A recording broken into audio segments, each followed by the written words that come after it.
ఓరి నాయనో! చిలక్కి చెప్పినట్టు చెప్తే వినాలండి. అప్పటికి మా వారు చెప్పారు. వింటేనా అసలకేం జరిగిందంటే, మా పిల్లలు చెకోడీలు అడిగారండి. బయట నుంచి తెస్తాను అన్నారు మా వారు. లేదు లేదు నేనే చేస్తానని చెప్పి మొదలుపెట్టాను.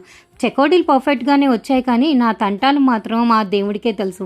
ఇంతకీ నేను చెకోడీలు ఎలా చేశానంటే, 2 కప్పుల బియ్యపిండికి 1 కప్పు మైదా తీసుకొని, ఆ తర్వాత పొయ్యి మీద 3 కప్పుల నీళ్ళల్లో ఉప్పు, పసుపు, కారము, వాము వేసేసుకొని, ఇప్పుడు కలిపి ఉంచుకున్న బియ్యపిండి, మైదాని వేసేసుకొని, ఒక 2 నిమిషాల పాటు మూత పెట్టి ఉంచుకున్నాను.